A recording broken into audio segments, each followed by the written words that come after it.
আজকের তাজা খবর এজিটি লাইভ 24/7 Tabung ni বিশ্বমহাজোট দেশে কটর বর্তমান খা এজিটি লাইভ 24/7 আমি ভেবেছিলাম যে আগামীকাল পত্রপত্রিকায় আজকে যারা কর্মসূচি করেছেন আমার একটা বক্তব্যকে খণ্ডিত করে এবং তার বিকৃত অর্থ করে এখানে একটা বাজারকরণ করার চেষ্টা করেছেন। তার সবগুলো শুনে তারপরে বিশদে আগামীকাল জবাব দেব। যাই হোক, আপনারা এসছেন, বলতে কোনো অসুবিধা নেই, আমাকে বলতেই হবে। আমি প্রথমত আজ থেকে প্রায় 37 মাস আগে, 3 বছর 1 মাস সময় আগে একটা আলোচনা চক্রে আমার কিছু বক্তব্য তার খণ্ডিত করে, সে বক্তব্যকে, তার পুরো বক্তব্যকে তুলে না ধরে সেই খণ্ডিত বক্তব্যকে বিকৃত করে উপস্থিত করার মধ্য দিয়ে কিছু মানুষ বা কোনো একটা ধর্মবিশ্বাসী সম্প্রদায়ের মানুষ যারা আহত হয়েছেন, আমি প্রথমত তাদের কাছে ক্ষমা প্রার্থী, তাদের হয়ে যারা তাদেরকে পরিচিত করেছেন। দ্বিতীয়ত হলো, আমি দুঃখিত যে ত্রিপুরাজ্যের বর্তমান শাসক দল তারা তাদের বিরুদ্ধে যে প্রতিনিয়ত জনগণের অসংখ্য অভিযোগ উত্থাপিত হচ্ছে, পুলিশের মহানির্দেশকের পুলিশের সদর দপ্তরেই ইউনিফর্ম পরে তার অস্বাভাবিক মৃত্যু, এই ত্রিপুরাজ্যে কাটমানি বা সোর্স মানির যে অপসংস্কৃতি, তার কল্যাণে জাতীয় সড়ক থেকে শুরু করে সমস্ত যে সোশ্যাল ইনফ্রাস্ট্রাকচার, রাস্তা হোক, বিদ্যুৎ হোক, পানীয় জল হোক বা চিকিৎসার অবস্থা, আজকে মুখ থুবড়ে জনগণের বহুমুখী সংকট হচ্ছে। জনগণের সেই বক্তব্যগুলোকে আমরা বিরোধী দল তুলে ধরছি। তার সাথে আইন শৃঙ্খলার চূড়ান্ত অবনতি, দিন দুপুরে এই আগরতলা শহরে যে মরিচের গুঁড়ো ছিটিয়ে যে ছিনতাইবাজরা ঘুরে বেড়ায়, অভাব কোন জায়গায় চলে গেছে। আইন শৃঙ্খলার চরম অবনতি, এমন দিন যায় না 1জন 2জন 3জন খুন হয় না। তার সাথে হলো, গত 8.5 বছর ধরে ত্রিপুরা প্রশাসনে যে পাপ চক্র চলছে, সেই পাপ চক্রে আজকে পুলিশ প্রশাসন, সাধারণ প্রশাসনের একটা অংশ এই পঙ্কিলে ডুবে হাবুডুবু খাচ্ছে। আদালতের নির্দেশে আজকে থানার ওসি সাসপেন্ড হচ্ছেন, তো কালকে মহিলা পুলিশ সাব ইন্সপেক্টর সাসপেন্ড হচ্ছেন।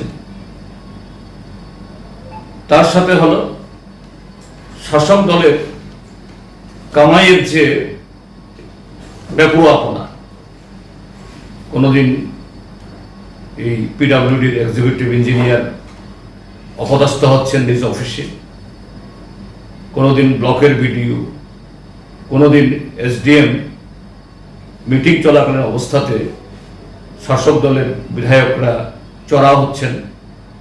এরকম একটা চরম অরাজক পরিস্থিতি, এসব নিয়ে আমরা যখন কথা তুলছি, তখন বিরোধীদের, বিশেষ করে আমরা যারা মার্ক্সবাদীরা জনগণের কথা তুলছি, আমাদের মুখ বন্ধ করতে পারছে না, মানুষের দৃষ্টিকে অন্যদিকে দাবিত করতে পারছে না, এবং মানুষ সমস্যারে এই কথাগুলো তুলছেন, সরকারের বিরুদ্ধে জবাবদিহি করতে চাইছেন।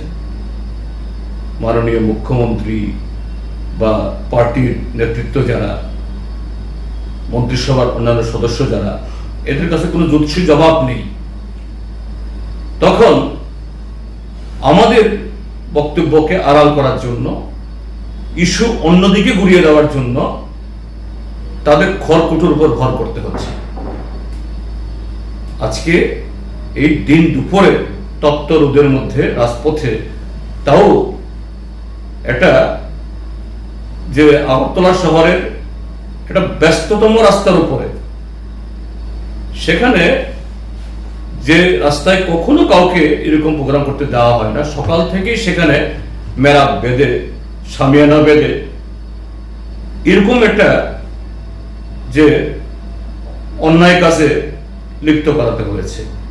এবং তাদের সঙ্গত দেওয়ার জন্য বিশ্ব হিন্দু পরিষদের কিছু বন্ধুই বলবো, যদিও শিক্ষা দীক্ষা দিক থেকে যদি আরো গভীরে গিয়ে যদি তারা আমার বক্তব্যের ব্যাখ্যা চাইতেন, আমি খুশি হতাম। তাদেরকে রাস্তা নামিয়েছে, আমি তাদের জন্য হয়েও আমি দুঃখ প্রকাশ করছি। শাসক দলের চামড়া বাঁচাতে গিয়ে আজকে তাদের করতে হয়েছে।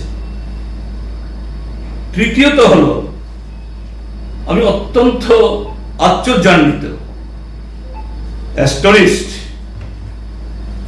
যে কোথায় 2023 সালের জুলাই মাসের 23 তারিখে আগরতলার একটা প্রেক্ষাগৃহে একটা আলোচনা চক্র, সে আলোচনা চক্রের তার সেই হওয়ার আজকে 36 মাস বাদে এটা নিয়ে আজকে রাস্তায় নেমেছেন তারা। এত বিলম্বিত, কথায় কথায় তারা নিজেদেরকে বলে তারা কোন একটা ধর্মের রক্ষা সমিতি। তো কি করে 3 বছর বাদে ঘুম থেকে জাগলে কি করে তারা সেই ধর্মকে রক্ষা করবেন আমি জানি না। সে ধর্মের প্রতি আমার বিন্দুমাত্র শ্রদ্ধা নেই, একেবারে পুরোপুরি শ্রদ্ধা রেখে বলছি। আমার মা বাবাও সে ধর্মেরই একজন অনুসারী, আমি সেই পরিবার থেকে এসেছি, আমি সেই ঐতিহ্য থেকে এসেছি। সেই সংস্কার থেকেই আমার জীবনের মধ্যেও আমি সেভাবে পরিচালিত হই, আমি শ্রদ্ধা করি। তো সেদিন যেহেতু তারা আমার বক্তব্যের অপব্যাখ্যা করেছেন, খণ্ডিত উপস্থিত করেছেন, আমার যে কিছু কিছু যা মনে পড়েছে সেদিনকার এই বক্তব্যে আমি সেটাই তুলে ধরতে চাইছি। কি আলোচনা হয়েছিল ওই সময়তে? গোরক্ষক সমিতির নামে আমাদের দেশের বিভিন্ন প্রান্তে একদল তথাকথিত ধর্মের ধ্বজাধারী, ধর্মের ঠিকাদার, তারা দেশের আরএসএস ভারতীয় জনতা পার্টির মানুষকে ভাগ করার, দেশে দাঙ্গা হাঙ্গামা লাগানোর জন্য, সাম্প্রদায়িক সৌহার্দ্য এটাকে ভাঙার জন্য সারা দেশের মধ্যে হাঙ্গামা শুরু করেছিল। এবং ত্রিপুরাজ্যের মধ্যেও সংখ্যালঘুদের এলাকাতে হুমকি দেওয়া, তাদের উৎসব করতে না দেওয়া, তাদের এই মসজিদে আক্রমণ করা, আগুন লাগানো, বাড়ি পোড়ানো। তো এরকম যখন ঘটনা চলছিল তখন আলোচনা এসেছিল যে খাদ্যাভ্যাস মানুষের, এটা তো যুগে যুগে এবং সময়ান্তরে পাল্টায়। আজকের দিনে যারা মাংসাশী, যারা আমিষ খান, হয়তোবা দেখা যাবে আজ থেকে 50-100 বছর বাদে তারা কেউ আর আমিষ খান না। আবার আজকের দিনে যারা নিজেদেরকে সম্পূর্ণ বলেন আমরা নিরামিষাশী, তারাই সবচেয়ে বেশি মাংসাশী হবেন, এটাই নিয়ম। এবং কোত্থেকে আমরা জেনেছি, কোত্থেকে পড়েছি? আমাদের উপনিষদ থেকে, আমাদের দেশের প্রথিতযশা সর্বগ্রাহ্য সর্বজন যাদেরকে মানে এই সমস্ত মনীষীদের, তাদের লেখা থেকে, বক্তৃতা থেকে। কাজে এগুলো নিয়ে এরকম ভাবে যা রাজনীতি করছে, রাজনীতিতে ধর্মের মিশেল আনছে, এটা মোটেই গ্রহণযোগ্য নয়। এটাই বলেছিলাম আমি, এবং তার কয়েকটা শুধু আজকে উল্লেখ করতে চাইছি আমার সেদিন বক্তব্যে। যে স্বামী বিবেকানন্দ মানে হলো আজকে যারা এই ধর্মের কথা বলছেন তাদের থেকে বহুগুণ এবং যুগে যুগে এরা এই দেশের শুধু হিন্দু ধর্মাবলম্বী না, সমস্ত অংশের মানুষের কাছে পূজিত। সারা পৃথিবীতে স্বামী বিবেকানন্দ একজন মহান পুরুষ হিসাবে সবার কাছে গ্রাহ্য। তার রেফারেন্স করে বলেছিলাম, তিনি বলেছেন প্রাচীনকালে ব্রাহ্মণদের গোমাংস খাওয়ার কথা স্বামী বিবেকানন্দের লেখায় স্পষ্টভাবে রয়েছে। তার বাংলা এবং ইংরাজি উভয় রচনাতেই এই ঐতিহাসিক তথ্যের উল্লেখ পাওয়া যায়। এবং সেটা কোথায়? মাদুরাই প্রদত্ত অভিনন্দন উত্তর, reply to the address of welcome at Madura, দক্ষিণ ভারতের মাদুরাই, অর্থাৎ মাদুরাই হবে এটা বোধ হয়, দেওয়া এক বক্তৃতায় তিনি ভারতের খাদ্যাভ্যাসের বিবর্তন নিয়ে বলতে গিয়ে এই কথাটি বলেন। Reply to the address of welcome at Madurai. উৎস কোথায়? বাংলা সংস্করণ এই বইটির স্বামী বিবেকানন্দের বাণী ও রচনা, ৫ম খণ্ড, ব্র্যাকেটে শ্রীরামকৃষ্ণ মঠ, বেলুর মঠ। ইংরেজি সংস্করণ দি complete works of Swami Vivekananda, volume 3, page 174। বিবেকানন্দের মূল উক্তি কি ছিল? এই ভারতবর্ষেই এমন এক সময় ছিল যখন কোনো ব্রাহ্মণ গরুর মাংস না খাইলে ব্রাহ্মণেই থাকিতে পারিতেন না।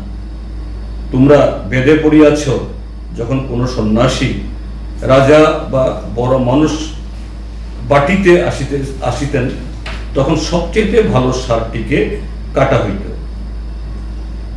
বৌদ্ধ ভারত, এটা আরেকটা এরকম বই, সেখানে লিখেছেন আমেরিকার ক্যালিফোর্নিয়ায় প্যাসাডেনায় শেক্সপিয়ার ক্লাবে দেওয়া এক বক্তৃতায় প্রাচীন বৈদিক আচার নিয়ে আলোচনা করার সময় তিনি এ মন্তব্য করেন, বৌদ্ধ ভারত, বুদ্ধিস্টিক ইন্ডিয়া।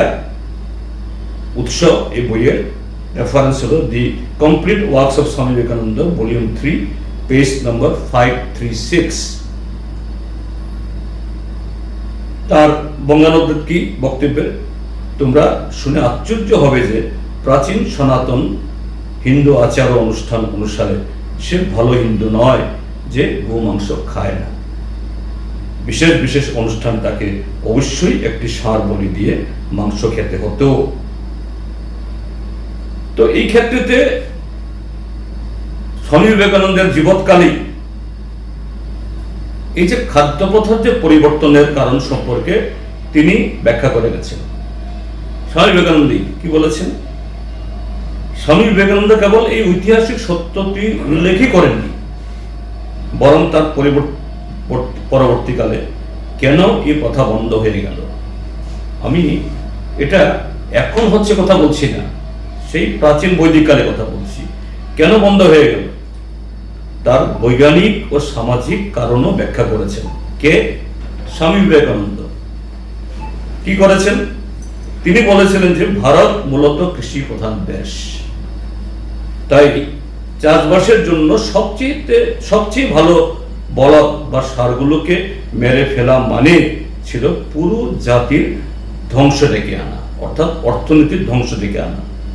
এই অর্থনৈতিক কারণে পরবর্তীতে ঋষিরা সমাজকে রক্ষা করতে গোহত্যার বিরুদ্ধে সোচ্চার হন এবং স্মৃতির নিয়ম পরিবর্তন করে এই প্রথা সম্পূর্ণ নিষেধ করেন, অর্থাৎ না আর হিন্দুরা এবং গোমাংস খাবে না।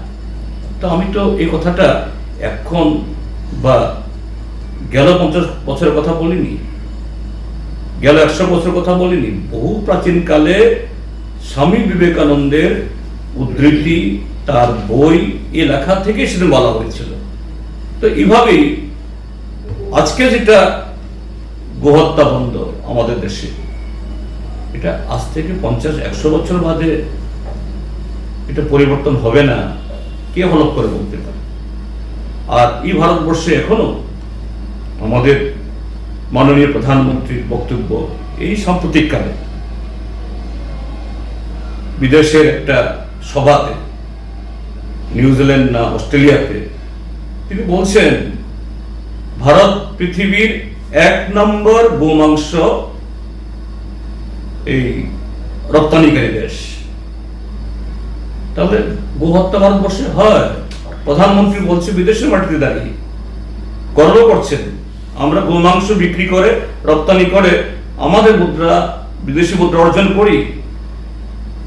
তো এটা নিয়ে যদি আমাদের এরকম ঝগড়া হয়, ভুল ব্যাখ্যা হয়, আমি তো বলিনি আজকে প্রজন্মের ব্রাহ্মণরা, হিন্দুরা, তাও দক্ষিণ ভারতের হিন্দুরা, এদের কাছে অন্যরকম এটা। তো এটা অপব্যাখ্যা করা, তাহলে আমার বক্তব্যের খণ্ডিত এবং বিকৃত উপস্থিত করার মধ্য দিয়ে এরকম বাজার গরম করা মানে কি? বর্তমান যে রাজনৈতিক পরিমণ্ডল ত্রিপুরাজ্যের মধ্যে শাসক দল আজকে কোণঠাসা, কাজে বিরোধী দলকে তাকে একটু ব্যস্ত রাখো।